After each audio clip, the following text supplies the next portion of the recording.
All right, good evening, everybody, and welcome back to the first official episode of Ahead of the Curve. I'm Michael Larson, here joined by, Laura Abraham.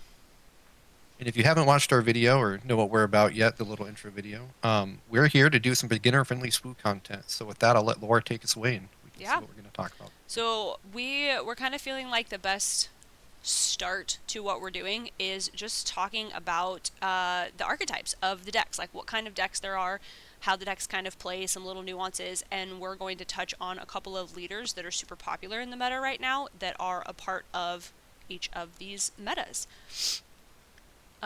So the first one that we have is we're gonna talk about aggro. Aggro, for me, I'll just jump in right away and say, for me, it's one of my favorites. Aggro was the first deck I used to play, a Leia deck with set 1, and it's my favorite archetype to play. And I think some of it is because being new to TCG games, like all of that, I feel like aggro was really easy for me to pick up and understand. So I'm kind of excited to talk about it. I keep thinking I need to pick up and play Sabine a little bit more, but I have been playing Kylo Ren Cunning base, so I don't know. I really like aggro. How do you feel about aggro, That's Mike? that one Kylo, right? Yeah.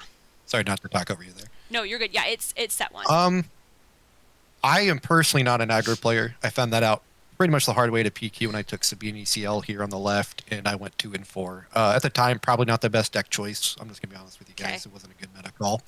But at the same time, I like to trade units. I like to develop board and kind of interact with my opponent. I really like that. So I'm more of like, I found out pretty quick playing this game that I'm like a soft control mid range player, which we'll talk about next.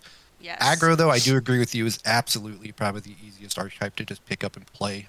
They're typically the cheapest decks because they're not going to run a bunch of super good legendaries or rares. They can. They just don't typically come out in that form. There's a lot of value commons and uncommons they play. Yep. Also, it's like mostly units, so you're not going to have to pay for expensive events. And yeah, like the leader cards themselves are also just typically pretty cheap in this game. Yep. The bases, I actually think for a while the most expensive card in Sabine was ECL itself I as the think so. base. I think it is. I think you're right with that. So yeah, aggro's just the easiest to get into, I think, for most players because it has a cheap starting point and is Yep. also just easiest to understand. You have one goal in mind: it's to kill their base, Yep. or in other games, whatever you have to get to, just defeat them before they can defeat you. And both Yep. these leaders, I think, present it. But I think today we're gonna only show you guys Sabine because Yeah. it's just probably easier to play than Kylo. I would agree with that. I think Kylo is, yes, because there's more, like Kylo you're dealing with, there's more upgrades, and then trying to understand, like with Kylo's action specifically, you discard a card in order to make your unit stronger, and that was one, this set, like early Kylo Ren wasn't easy for me to understand because I had a hard time deciding what cards to discard. So I think Sabine is a really great start. So with that, we have a deck list for Sabine ECL. Um, Pull this. yeah, I think it's kind of funny. My husband, Michael, and some of the other OA content, um, aggro is one that kind of eludes him, and I kind of chuckle because whenever he plays an aggro deck, I always tease. I'm like, okay, play card, smash base. Play card, smash base. Like it has a very like decent pace to it, and I feel like it's pretty much like you're gonna play a 2 cost on 2, a 3 cost on 3, and just focus on going for their base, which again I feel like makes it a really easy one to start with. Now it sounds like Mike, you have played Sabine more than I have, so if you want to kind of touch on some of the little nuances in Sabine that show that she is an aggro deck, go ahead and lay Sure. those So out. like the big one here that we're gonna kind of focus on aggro, and mind you, we are still gonna look at mid range and control, so we're gonna touch on those Yes. here later. But Yep. right now, just aggro. The one that we're going to see that really stands out to me here is we have a total, I think, of 4 upgrades in this deck, which is the 2 Dark Sabers, the 2 Yoda's Lightsabers, which just came out with Legends. The Dark Saber came out in Shadows, though. And then we have a total of 8 events, and 2 of those involve a unit being ECL'd out, essentially, or Yep. ambushed out to deal damage. The highest cost card in the deck is Wrecker. I believe that's a 6 cost. I haven't played the deck in a little bit. That's the Yes. highest cost in the deck. So the big thing here is a lot of these units are going to be 3 or under. I'm pretty sure 75% of this deck is 3 or under. Yes. If you look at something, so I don't, it might be hard to see in the video, but the one I kind of want to touch on here is actually that Fleet Lieutenant. It's the card on the right-hand side of the top row there, the heroism card. The reason that this stands out as like an aggro deck to me is that's a body that also pumps a rebel unit. So not only is this sort of, if, I guess you could call it tribal because it is rebel tribal, but it's efficiency in the sense of you're using a body to then push more damage to base. So like this deck can go Battlefield Marine on turn 1, which is the 3/3 green heroism, into Fleet Lieutenant, which is another 3/3 heroism, which is kind of under curve at this point because I think we're starting to see the rise of 3/4s and 3/5s in the I would current agree with meta. that. Yeah. And then that allows you to push 5 damage to base and then also still ping. If you guys don't know what Sabine does, she allows you to tap her to ping 1 to each base in the game, so yourself plus opponents. Yep. And then another thing, that's some tips and stuff that I kind of learned playing Sabine. Your matchup is actually super dependent here. Right now, a lot of people like to put Darksaber on 4, but Confiscate and Upgrade Hate is very prevalent. Very We'll get to prevalent those in right future now. video. Yep. So I actually like to either play. I don't really like to drop K2. I'm not a big K2 stock guy right now. I'm not in love with the 4 drop. I like to personally play 2/2 drops on 4 resources and then flip Sabine. I think that's where you get most of your value, Yep. which is why I think people are playing Yoda's lightsaber because it's a 2-cost card. Well, and I like that 2/2 drops on 4 because down in the bottom row of that, you have that 1-cost green heroism rebel assault, and you need to have multiple units on board for that. And so I like that if you can get a couple out and kind of have your board filled, things like rebel assault really give you that extra punch. Oh no, yeah, absolutely. Rebel Assault has finished me off way more times than I can count. And you were talking about it at the beginning of the video, I believe, with Leia. Yep. That card is just insanely good. It'll suck for most of these Rebel Assault, or not that funny, Yep. right? Most of these Yeah. Rebel themed tribal aggro decks, because when that card rotates, it's gonna be really hard to get consistent base damage off as of right now. But like when we're talking aggro here, guys, for those that haven't really seen these kind of decks, as you can see, like I said, there's 8 events and 4 upgrades. Everything else is a unit that is trying to attack base. Yep. And Sabine herself comes out on 4 resources. That's turn 3 in every game, which is super quick considering the average is 5. Yes. So you're a turn faster than those 5 drops, and you hit just as hard as most of them. Well, and that's So- something to note, like when you're looking at leaders and trying to know, like, how is this deck gonna play? Like if you notice, if I go back a slide here, whoops, if you notice, both Sabine and Kylo come out at 4, which I think is really important to note in comparison to some of the other decks we'll see in both mid-range and control. When they come out that early, they're going to be more of an aggressive deck because they're coming out before most other leaders, and they can hit relatively hard with some of these action cheats specifically that you see in Sabine. Yeah, absolutely. I think this deck is looking to action sheet as much as possible. So like, Yep. you have 2 really good ECL targets in Poe and Wrecker. Wrecker is kind of your finisher. You can just come down in games. It's happened to me way more times, and I'm like, oh cool, I'm in a good spot. As long as they don't ECL Wrecker here, I'm good. Yep. They top deck the Wrecker and I lose. That overwhelm from a 7/6 is huge. Yes, it is. Another card that kind of allows us to push some damage here, one that I haven't really seen played much since set 1. Mind you, this deck list was pulled from European PQ, but nonetheless. Yep, it looks like it was... Spec Force Soldier. It allows you to just bypass those Sentinels, right? So this deck Yep. is literally all about just pushing that base damage. Yep, and there are some times that you might have to take out a unit and you can use Wrecker or Poe for that, or even KTO if you ECL him in, but most of what I would say is just to focus on getting the damage into base. Yeah, absolutely. And then if we look at sideboard here too, we have some really cool tricks. I can't tell what the 6 cost here or green one is there, but Let me look him up um, while you the talk. big I'll ones look him up. here, yeah, the big ones here are you have a blue leader. So if you are facing a space deck, primarily a space deck, well, one, the version of the deck that we did pull is mostly ground, as you can tell. I think it's, as of right now, there's 11 space units in the deck, and they're all 3 cost or below. And Wing Leader really is just a buff Sabine or anything else that you have as with the Rebel tag.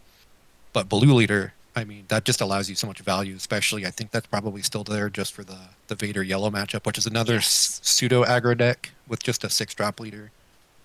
The big one too is the 5 cost Chewbacca that pilots on 3 there at the top, the 2 of. He allows you to. So what you can do with this deck is go like Green Squadron A Wing or Phoenix Squadron A Wing, and then put Chewbacca on it, and you can't be power the dark sided by these control decks, and you can't be Yes. takedowned. They have to just do damage to you, Yep. So which is that super super prevalent for this deck. that's huge. That OC Sobek is that 6-cost green unit over there. It's a 3/6 with exploit 3, and when played, this unit captures an enemy non-leader ground unit with cost equal to or less than the number of resources paid to play this unit. So if you're getting stuck with like something that is doing big damage or something like a sentinel that's in the way and you can't get past it, that 6-drop would be really good to try to get that sentinel off the board so you can get past it to the No. base. Yeah, absolutely. And then confiscate in the sideboard, for those that aren't in the know with the current meta. Pilots are super prevalent. There's only one in meta that can't be defeated by confiscate. So just a really solid 1-cost upgrade in a 2-0 format to just keep the board clear, especially Yes. of big swings like things with Vader or um, Boba Fett, which we will Yes. talk about in this video. Yeah. Yep. We've got Boba on there. So that's all kind of I have for aggro. Like the big Yeah. focus here, if you haven't really played a competitive card game or at least Star Wars Unlimited, prioritize. Like this is just going to have aggro is going to be a bunch of units. It's just going to be playing bodies on board to keep hitting base and have your opponent have an answer. Yeah. You're not trying to answer them; they're trying to answer you. Very very few times does someone trade. Yes. There is one example I'll kind of bring up, just from some experience I've had playing this matchup specifically with the deck I've been playing. But this deck really doesn't ever want to be trading unless it absolutely has to be pushing more damage. Anything else you want to add on aggro? No, I think that's it. And if there's, as we're kind of going through these, if you guys want us to touch more on other decks of each archetype or go more in depth of a specific deck, please drop that in the comments. But I think that to me is a really good start in just the basics of an aggro deck. Yeah, absolutely. What do we have So next? I would say It's next control. we have our control decks, and this is one after I played Leia. I jumped straight over to a Krennic ECL, which plays very similar to Kira, kind of a soft control mid-range style, and that blue and green villainy, I think that's super fun. And you said you kind of are that mid-range control, so give us some more Yeah. information of what you think. I played Kira Data Vault in Minneapolis. I believe it's a regional qualifier. It was not a sector. It was a regional. Yes. I went 6-3, which missed day 2 by 1 win.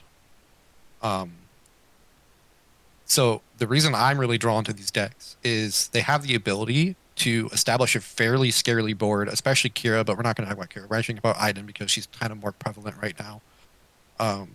These decks, there's kind of 2 versions of control. I think that it should be noted. There's soft control and hard control. Yes. Iden is a very much a hard control leader, no matter what color you play her in. That's kind of Absolutely. her best way to play. Yep. Kira, though, Kira can actually be a very top-heavy mid-range deck or a soft control deck, and I think both are very viable. It's just there's too much hand hate and not enough consistent draw on Kira right now, I think, in order I would for agree her with to be that. functioning. Yeah. Where Iden, I feel there's like also just has yeah, just good. no. I say Iden just has more of like a clear, like it is hard control, so you kind of like know your path. Where I feel like Kira, because she flip flops a little bit in this meta, it's a little bit harder to make her stand to the end. No, absolutely, yeah. So Iden is much easier just to say I'm going to play 40, 44, 45 events in a deck and 15 units, and that's how I'm going to win this game. Kira is much harder to say I'm going to play 30 units and 30 control or 30 event cards and win this game. Yep. She can do it, but her cards that she wants to play have drawbacks. There's a couple just off the top of my head that we can talk about in future videos, but like Kylabon Enforcer is arguably Kira's best turn 1 play. But it has bounty draw card. Yep. And card advantage right now in this game It's is huge. Yep, I would agree with that. So yeah, these. So just allowing your opponent the ability to draw a card off something they want to probably clear anyways is just not great. Yeah. Well, in these control decks, one of their main goals is to neutralize threats. And so they're playing a lot of removal, and I can jump one screen over and we can see if you guys can see this well in the video, you can see there's a lot of removal in Fell the Dragon, Rivals Fall, Takedown, Vanquish, No Glory only results. They're playing a lot of that, and there's Power of the Dark Side in there. Vigilance can be a remover. So they're playing a lot of that removal that they want to try to neutralize as many threats as they can and stabilize and kind of hang on until they can get to their end game, like their 6-drop, like we see Ezra Bridger's in there, Maul's in there as a 7-drop, Avengers in there as a 9-drop. There's all of the 8-drops. That's Fifth Brother, by the way. Is that Fifth Brother?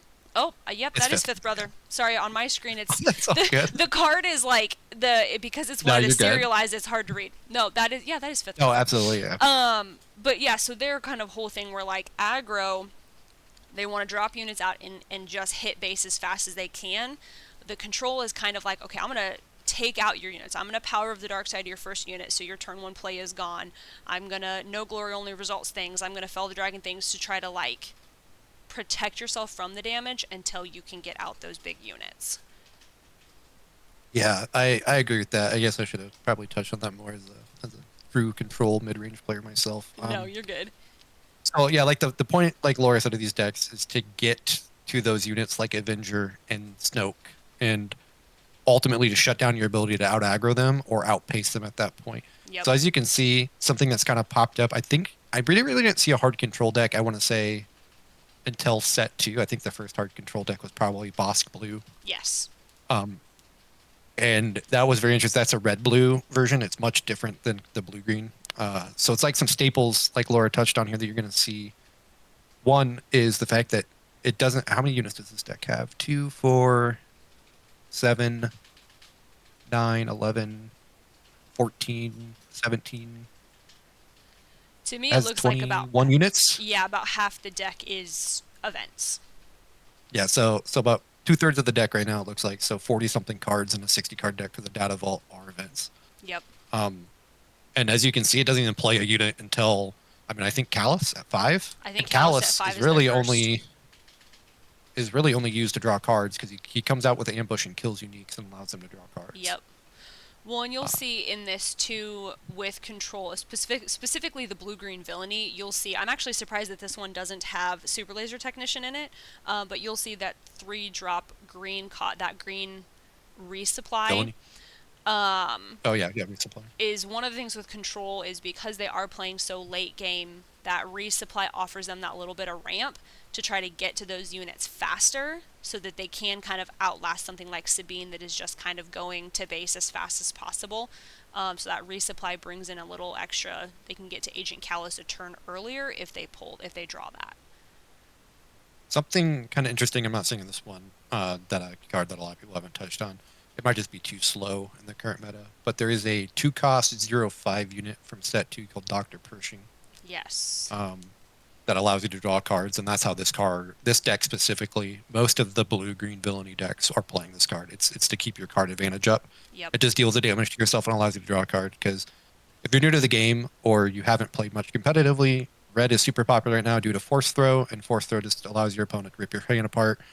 There's a bunch of decks currently in meta that just lean into that, and you don't get to play the game, and they get to put stuff on board, and it can be super feels bad, but Dr. Pershing in this specific instance can help kind of curb that, because I don't even see it in the sideboard. I don't either, which kind of surprises me.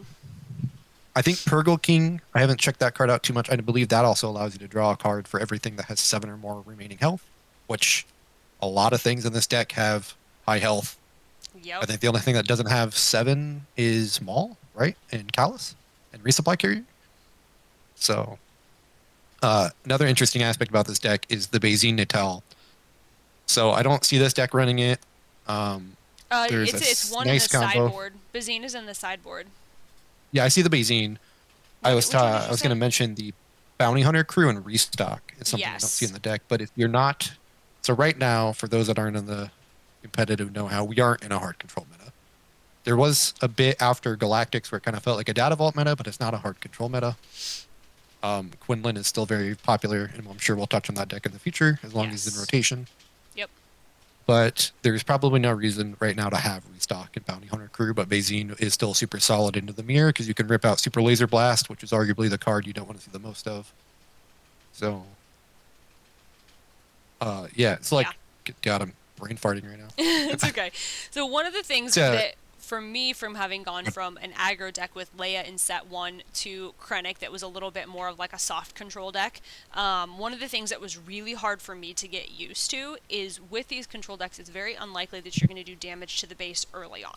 Like there have been times where I've been 5 points from dead playing against an aggro deck, and then once I can start getting damage on board, my units hit a lot harder, and so I was actually able to take the game even though I was 5 points from dead. One with like restore from vigilance. I think that might be the only restore. Oh, and then you're getting restore from reinforcement walker in this deck. the Iden. Yes, I guess I haven't played Iden, so that you're getting a little bit of healing from Iden, and so that's kind of one of the things to get used to with the control deck is if you're not doing damage until you're at 6 or 7 resources, that's totally okay. You can still hang. Yeah, realistically, like a control deck, what you want to be seeing is that you have half or more your health by the time you could effectively flip your leader, especially in Star Wars. You want to be sitting at 10 plus health remaining on your base, and they want to be showing maybe one swing that turn that you deploy. Yeah. Specifically in this one, this deck can be pretty brutal. Iden on her flip side, so what you can do is Iden, she taps when you defeat an enemy unit, and she heals the damage from her base. On her flip side, it's every time an enemy unit is defeated, she can heal damage from the base. So the couple interactions you can do with the deck, one, Super Laser Blast can feel really bad Yes. in this deck Yes. because she can blow up a board and heal like 7. Yep. OB is another one. She can kill 2 to 3 things, heal 2, and then now suddenly you're out of lethal range and she's about to stabilize the hell out of the board and there's nothing you can do about it. Yep. Devastator. If she gets to Dev and you're like a space deck, you probably just lose if you're not playing Waylay. I would agree with that. And I know you touched on this earlier. The reason it's probably not playing Super Laser Tech is because when Item became popular after Galactics, everyone started playing No Glory on the results. Yep. Which allows people to steal that Super Laser Tech. There so it's it is. probably why this deck specifically is on resupply only. Which makes a lot of sense. But like there's a bunch of dumb things this deck can do. Perilous, making you -2/-2, and tapping you. Yep. Entrenched, making you not able to attack. Entrenched, yep, entrenched is wild, especially when you're playing against like some of those like a Vader 4 yellow, the pilot Vader.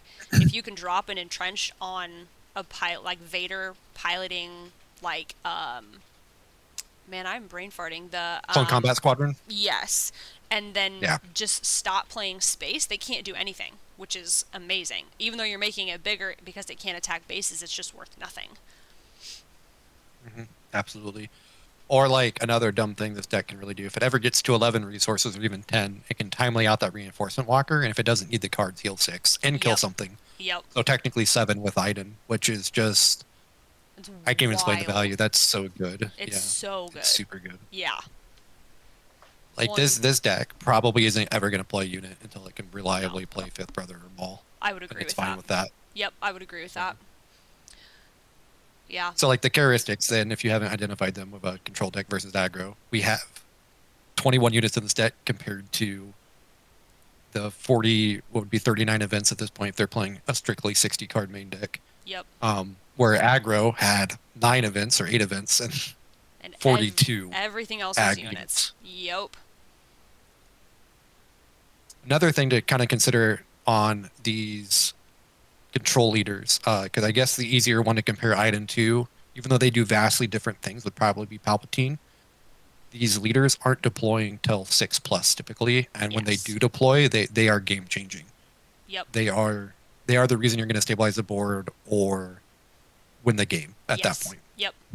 Where those aggro leaders, like the 4-cost leaders, they're going to hit a couple of times, but they're not going to turn the tide of the game the way like an Iden flip or even a Kira flip doing damage to every single unit on board. The way that Kira flip can just demolish somebody's board, especially if you follow it up with an overwhelming barrage. These leader flips can be brutal. No, absolutely, yeah. So specifically in this one, I'll just say it. If Iden dies as soon as she flips, this is like you're probably going to get blown out, especially if you can SLB. Yep. Because it's just so pivotal that she at least gets to kill a few things and heal that damage. Whereas like if you flip Sabine, and they force choker, you're like, okay, cool, thanks. Like, Yep. don't care. I'll take the card from Um, that. I'll take the card. Thanks for the gas. Yep. Or like Kylo, you flip Kylo, and you're like, he's like a 3/4, and like, I guess I have to open fire him. You don't care about that. It's just another body that they decided to remove at that point. So, Yep. Where there's the control deck, whereas like like, go ahead. the aggro, you're gonna have multiple units on board. Where with the control deck, you're maybe gonna have one or two. You're probably not having a lot of units out at one time, and you're playing one card a turn as opposed to with like Sabine, you can play multiple a turn. Yeah, with control, unless it's you've already played your big unit and claimed, and then you're kind of on the I guess reactive side at that point.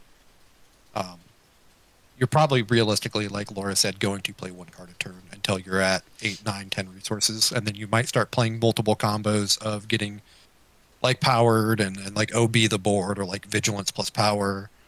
Yep. But realistically, you're just never going to have more than one unit on board or two units on board, and if you ever have more, you're probably in a win more state. Yeah. Um, Agreed. but yeah, these control decks are super powerful in Star Wars. It's kind of funny because the game's built on unit interaction, and these decks just tell you that you don't get to unit interact. Which So, playing against a hard control deck is it can be very disheartening because it's like I can't even play the game. Like it is, so it's kind of an interesting thing so if to you actually sit wanted to go opposite back, from. there's a cool combo that Sabine has that I don't think. I mean, that most everyone knows about, but if assuming like the series is going to be built for newer players, you're coming here to get new player content. Yeah, Cassian Andor is probably one of the coolest interactions that came out of Shadows I would agree with that. because it allows Sabine's like the control player spends their entire turn, killing your units and stuff after you swing board or whatnot, and you're like, oh man, I need 2 to 3 more damage. How do I get that? Well, Cassian allows you to smuggle out ready, so this is another gas card that Sabine uses. He pays 5 instead of 3, and he comes out ready from the Yep. resource row, which is just value town for that deck. So One between Sabine's leader ability of doing that one damage, and then the Cassian smuggle flip. That's 4 damage right there, yeah, which can be game changing. absolutely. Yep. I guess we got the last one to talk about, unless you got Yeah. anything else to touch on. No, that's, and again, if you guys want to see more, us to go more in detail of any of these archetypes, just drop a comment, and if there's a specific leader you want to see, let us know and we'll make a video about it. So next we have mid-range, and I'm going to leave most of this up to you, Mike, because I realize mid-range is just not, I can play it, but I'm not good at it. So if I have thoughts, I'll insert them, You but mid, played, I play played Anakin. I played Anakin, and when Anakin first dropped, I felt like I played him more soft control, and I was doing fantastic with him. And then with set 5 with the force space, that Anakin was just stronger, so it made sense to play with the force space. But I could not do as well with it because you lost some of that soft control aspect, and it was playing more true mid range, and that was tough for me. Not impossible, Yeah, Anakin but it was change. tough. Yeah. Yeah. Anakin changed pretty heavily going into Legends of the Force, and not necessarily for the worse, but it was a different play style than the Anakin Colossus deck we had it. Yep. Yep. Sorry, excuse me, set No, 3 you're and okay. 4. So Yep. Well, in this, I do think this mid-range, these two leaders that we have, we're going to touch more on Boba. We don't have Quinlan, but again, we can make another video about that at some point. But these two are the two that we've seen the most of at recent PQs. So it's kind of interesting to see mid-range become so prevalent. yeah, Which is it hard for me kind of because I'm not good at it. I have a hard time countering it. it kind of felt like set 1 mid range just didn't truly exist. And I understand, we Yep. can go back. We had OG Boba, and obviously he was a menace to society. And we could talk about how he was technically mid range. Yes. But I mean that deck could easily aggro you out, especially if it hit resupply turn 2 and got to flip Boba the same turn as Sabine. Oh yeah. The big one here, like you said, we're going to touch on Boba. I think Quinlan, while a very, very, very, very good deck, is just a lot more complicated to talk about than Boba. Yes. He plays traditionally the Tarkentown base, which is a 25 health red base, so he's yellow red heroism. And Tarkentown presents some of the most interesting interactions I think currently presented. It's probably the highest skill differential in the game right now. So we could spend like 25 minutes probably talking about how to actually play Quinlan and the routes and Yes. paths.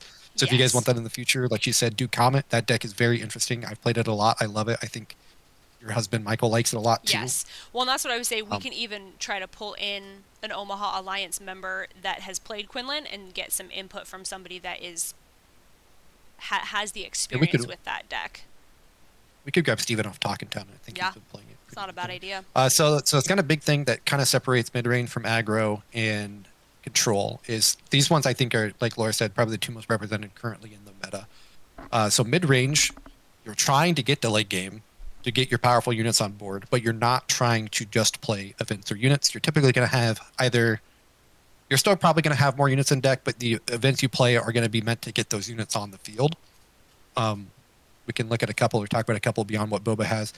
They're typically not going to be 4-cost leaders or anything above 6. So you're going to be in the 5 to 6-cost leader range. Yep. I don't think anything that's like a 4-cost has been considered mid-range ever in this game. I don't think so. So I can't even think of one. Traditionally, these colors, mid-range, I think mid-range traditionally in this game is represented by green. I think green is probably the most mid-range color this game has to offer. I would agree with that. Red too, but that's only due to the, I would say more so the units in red than the events in red. So these guys here in mid-range are going to be utilized to get, so we're going to talk about Boba, so let's talk about Boba. Yep. Boba allows you, when you deal non-combat damage, to deal an indirect, and this came out with set 4. Indirect damage is stuff that gets under shields. It can't be negated, and it has to go somewhere. So that's what made him super good. Yep. Well, and playing against he kind of him, was. I say playing against him is really tricky because it's really interesting to learn, like, where do I want to drop that indirect damage, because your opponent, like if you're playing Boba, your opponent is the one that gets to decide where to put that. So they can either put it on a unit or put it on the base. And so as your opponent, I kind of feel like it's a little bit of a mind game as your opponent is trying to figure out, like, what's the safest place for me to put this indirect damage. No, absolutely. Yeah, I would agree with that. As someone who's played a lot of Boba Data Vault, I've played him in 1 PQ at a blast. It's more so you're playing a math game with your opponent, specifically on this deck. It's going to use things. I see, like, there's some staples here of this deck. Just one that you're always going to see right now until it rotates in every green villainy deck in existence is Overwhelming Barrage. Absolutely. So we saw that in Iden. It just gives everything, or gives whatever you put it on a +2/+2, and you deal damage equal to things, equal to your whatever, your power. Yep. Open Fire. Open Fire is very good in this deck. You kill something and then tell them also put a damage somewhere, and if they don't have anything on board, it has to go to base. Yep. That's just super solid. Kind of same thing with Craving Power now with the new set. Yep. Devastator for this deck. Well, in this, it costs Palp. It's super interesting to see, like, most of these decks have a or most of these cards have a win played ability. And I love to see salvage in this deck because it lets you pull a vehicle back from your graveyard, and so from your discard pile, and so to pull it back and then get your win played over again. Some of those, like, I'm seeing salvage in a lot of the Data Vault decks lately too. It's just also a good force throw target. Can't deal any damage if the card costs 0. So. Absolutely. Another thing that this deck does play that she was talking about earlier, that Super Laser Tech. So this deck has 2 forms of ramp. It has a Super Laser Tech and the resupply. So this deck is looking to get to high-cost cards that affect the board in a really powerful way fast. If this deck hits double ramp and you have a big ship like Dornian Gunship there, which Dornian Gunship is a 4/6 that comes out on 5 that deals indirect equal to the amount of vehicles you have, or double the amount of vehicles. I can't exactly remember. It's super powerful. It's just like if you can play that on the same turn Sabine comes down, or you can do like Fet's Fire Spray, the new one from set 4, jump to light speed. That card is super powerful in this deck. It allows 2 indirect damage, 3 when you tap Boba. HK47. Now this card is very interesting. I haven't personally played this updated version with HK yet, but this card, every time something dies, you get to deal a damage to their base. So in Boba, especially this mid-range deck, this deck allows you to keep pushing base damage.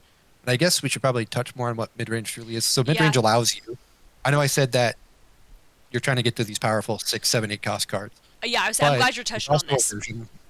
There's also a version of mid-range, especially in this deck, as you can see, it still plays a hefty amount of super solid low drop cards. Yep. So it's going to play the General Pride, It's going to play the Pilot Vader, which is technically a 6-drop, but is also a 3-cost pilot and is a super good 3-cost pilot at that. Super good. It plays 3 1-drops, and then its 3-drop category is super powerful. Disabling Fang and that, the droid missile platform, Mm-hmm. both very solid cards, and they do a lot of damage, and they're hard to get around. And then you can do things like IG or FETs on 4, and these decks, before you know it, are actually, you're dead at leader deploy as another 6-drop leader, Yep. and they've maybe attacked your base 3 or 4 times. Yep.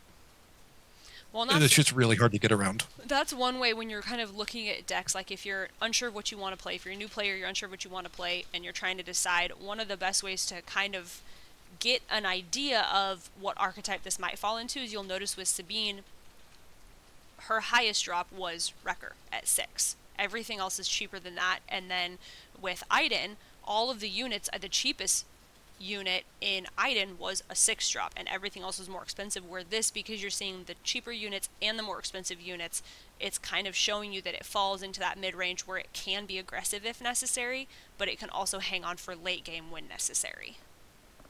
Yeah, and like specifically mid-range, any deck that you identify as mid-range is going to be using the middle of the game to stabilize the board to either push into a super aggressive, solid late game, or can go under control with super solid early units to just win the game before control can stabilize on their 7, 8, 9 resource turn. Yes. Um, another card. So there is an interaction. I mentioned this earlier with Sabine that I'd probably like to talk about now. So I brought up HK47. This is a unit that Sabine has to remove immediately. I know I said that she doesn't want to be attacking units, but HK kind of changes the game for Sabine in a bad way. So that is an odd one. That's an interaction you'll learn as you play the game. Yep. But this deck has a ton of super cool interactions. The other way it can win is, so mid-range also has tools into control, as you can see in sideboard. Something that we haven't touched on, a hard control deck that recently popped up with Legends, is Kylo Data Vault. So there's 3 of a Grieve Parliamentarian for that. We'll touch kind of on Kylo in another panel here, so I'm not going to get too much into that right now. But the big one for control in this is going to be the Crate Dragons and the Palps Returns. So it already plays 2 salvage main board to get its vehicles back. But Palps Return allows anything that is either force or unit. It costs 6 to 8 less depending on if it's force or not. And then Crate Dragon just says anytime they play a event unit, anything, you deal that cost to either a ground unit or their base. So Crate allows you to close out games super easy. Well, and Dev and Planetary Bombardment is yep, another good combo. I was just going to touch on that. So the Devastator, one of its abilities is that you get to choose where the indirect damage goes instead of allowing your opponent to do it. And so when played, it automatically just deals 4 damage. But if that's on board and you play Planetary Bombardment, it is a capital ship, so you do 12 damage with Planetary Bombardment. And because you have Dev on board, you get to choose where that goes. And that, I've won games with Planetary Bombardment doing 12 damage to base if they aren't able to get Devastator off of the board, which is wild. So I think not specifically in Boba, but Laura and I have played it's called the Pizza Piet deck. I'm sure we'll touch on it at the channel of Talking Town hasn't already.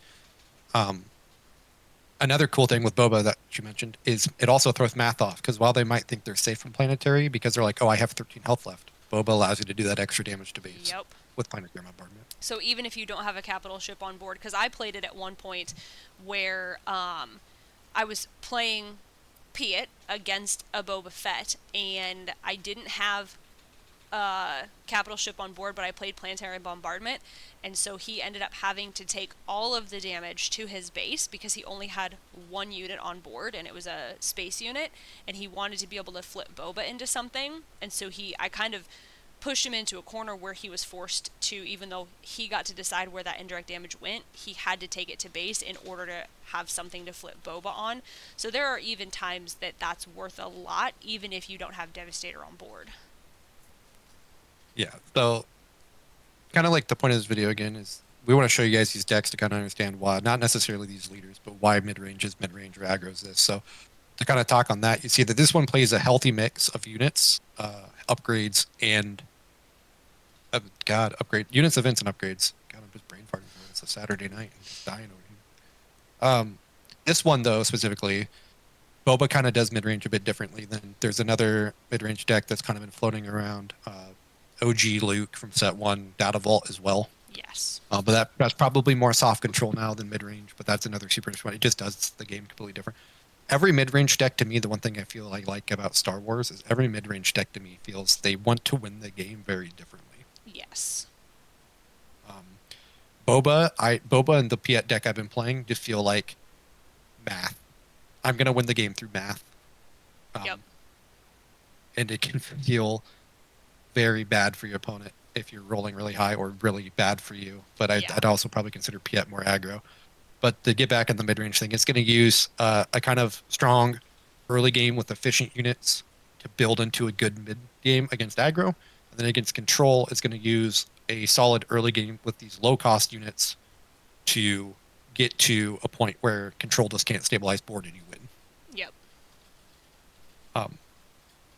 That's all I really have for mid range. Yeah, I would say, like I said, I don't know that I have more because it's not my forte. Yeah, so yeah. I think that's a pretty good start. Mid range decks right now are probably super interesting because they all kind of do. Like I played Talzin at Galactics, and Talzin I think is more of a mid range deck, and it has a completely different game plan than the Boba deck, where like Luke Data Vault as well, and like Quinlan, like we mentioned in this video, Quinlan has a completely different game plan Yes. to win the game than Boba does. Which is kind of fun. It makes mid-range it's a very wide archetype where it's not, like, I feel like aggro is you're going to play as many units as possible and you're going to attack their base, where mid-range I feel like just offers a lot more, what's the word I'm looking for? It's a toolbox. Yes, yeah, there's a lot, it offers multiple ways to win. Absolutely, I'd agree with that. And aggro and control are very much one side of a coin, where mid range can be either side of that coin and can feel good doing both. Which is really cool. The TLDR on the three main deck types, and like I said, we do have one more to cover here that kind of popped up with Galactics, but the TLDR on this is aggro is smack base win game, mid range is either control board to win game or go fast to win game, and then control is control board, play bigger stuff than they can, and win game. Yep. And arguably lately, I would say controls are probably winning mostly through deck out damage, not even technically base damage. But restock becomes in the mix, and there's a whole thing with that. Yeah, which we'd have to get into in another video. Yeah. There's just too much time to go through the. I would love to do the control mirror, but I don't have an hour and a half. So. Right. Yeah. We'll get there eventually. Yeah, exactly. But then the last one we wanted to touch on, we saw this Bothan Network came into Galactics with this Kylo Tarkin town that kind of, I think, snuck up on a lot of people, and it's more of the combo, like, I don't know, you describe that a little bit. I feel like you can get the words out easier than I can on some of this stuff. So combo is something we haven't really seen in Star Wars Unlimited until this deck popped up, and even then it popped up out of nowhere, like Laura said, from the Bothan News Network guys. That's another great channel. I'll absolutely give them a shout out if you like good content. They have a really good team that does a lot of good stuff. So this deck is very weird, and I'm looking to preface that. As you noticed, now mind you, this is an irregular deck that I don't think. I'm just going to preface this deck is not easy to play. No, you have to kind of know your matchup very well. Yep. As you can see, it's upgrade focused, and that's because of our leader Kylo Ren. He allows you to throw an upgrade into discard and then draw a card. And then on the flip side, you're probably like, I don't want to discard my upgrades. When he flips, you can pay for every upgrade in your discard and add it to you. So, and this deck specifically, Snapshot Reflexes would actually cost you 3, and then you could act. So when you flip Kylo, you can play 3 and put Snapshot Reflexes on Kylo, and do what you want to do. So the reason I call this combo is the way it works is there's kind of 2 main things to this deck that get you going. It's, well, I guess 3. I guess we can touch on all 3. It's Migs, Force Witch there on the right top row, Force Throw, and Pillage. Migs is a 2/2 from Shadows that when anyone discards a card, you can deal 2 damage to something, either base or a unit. And that's why this deck plays Target Town. Yep. So the objective is I know you're going to think I said Blue Red Bosk earlier was a control deck. This is actually an aggro deck. Yep. Excuse me there. So the way this deck really wants to work is you want to get to 7, 8, 9 resources and have enough damage. So this is how this deck gets you. Is it gets you to roughly 12, 15 damage. You think you're safe. It flips Kylo, and this is where the fun begins. It's going to pay. If it has snapshot, the way this is going to work, let's just assume 7 here. On 7, it flips. It can put a fallen lightsaber, a Sith holocron, and a snapshot on Kylo. Which It is then immediately wild. attacks your base. Yep. It then immediately attacks your base. It's going to deal +1 from the snapshot, plus, I believe, 3 from the fallen lightsaber. So that's 4. So Yes. Kylo's already a 5/5. Yep. That's 9. So it The turns him into holocron a, gives you an additional +1. He's turns going him to into smack a your base for 10-10. 12. Yeah. Yes, with the Sith holocron, you're hitting for 12. So he's going to attack your base for 12. So that's why I consider this a combo deck, because it's going to flip and play a bunch of cards in rapid succession that you can't stop. There's no way to interact with it. And that's why if you go back a few slides, there's cards like this floating around now. I guess go back to the Boba. Boba. Yeah, so the top card there, Grieved Parliamentarian, allows you to put your opponent's discard entirely back in their deck, and that's exactly why that card is in there. Yes. To deal with card decks like this. Yes. So you can go back to it. Because that Parliamentarian is going to take all of the upgrades that Kylo just discarded and slap them to the bottom of the deck, so it makes Kylo's flip pretty much moot point. And if it flips on 8, it can do like 15 to your mace. A card that I don't see in here, or maybe it's that top 64 galactic one right there. The constructed lightsaber makes this deck. It is. So that is the constructed lightsaber. You could be like, oh cool, I'll just play Sentinel and I stop it. Nope, it has Saboteur on Infiltrator skill. Yep. And then if it doesn't kill you outright on the Kylo flip on 7 or 8, it just plays Dev next turn and kills you then. Yep. So. Well, and it that has enough. Go ahead. No, I was going to say things like Sith Holocron is not a unique upgrade. So you can play multiple of that, potentially giving it, up to 4. Like if you have 2 Sith Holocrons on Kylo, if you do that damage to a friendly unit, you can increase his power by 4 for that attack, which is huge. Or another thing this deck can do, I see it in the sideboard and I don't see it main. There's that Admiral Mahdi, the villainy card there, the black card at the top. What it can do is it can play that the turn before, flip Kylo, put a Sith Holocron on the Fallen Lightsaber with a snapshot, immediately go to base, and then re-ready itself and attack your base again. So in a turn, you're talking like 24, and like there's a whole video on this deck, so I'm not going to go too much in the weeds on this with Bob News. They explain it way better than I ever will. But when you're talking small numbers like +1, +2, those numbers get exponentially bigger when you start multiplying them, and Admiral Mahdi allows you to multiply. Yep. So, which is busted. Just crazy. Yeah. Busted. I think that's all I really have. Yeah, that's kind of all as far I as like I will say, I just kind of want to end on this for myself at least. Our little outro here, our first outro. Ultimately, since we're focused on new player content here, I would say when you're getting into Star Wars Unlimited, play what you think is fun. Absolutely. Start there. Absolutely. And I think there's so much to be said about if you're enjoying what you're playing and you're getting the reps in, you can do really well with a deck that you wouldn't normally think you can do really well with if you give it the time to get the reps in and really understand the deck and play it against a variety of things to kind of see how the matchups work. But if you're having fun with it, that's kind of where I was with Anakin, where I was having a lot of fun with it. And so it was like, I just want to get the reps in, and I did better than I think I thought I would because I'd gotten the reps in and played it for so long, and I was just having fun with it. So I definitely wanted to jump on that and agree with you there, Mike. Yeah, I think we're in this pretty good period right now with Star Wars Unlimited, where if you know your deck and you know your matchups, or even if you really just know your deck and what you should be doing to win games, you can have a really good time while also still winning some games. Absolutely. But ultimately, like, if you're not having fun with your deck, you're just not going to have fun playing this game. So that's exactly where I would start with most everything in life. Is have fun. Absolutely. Yeah.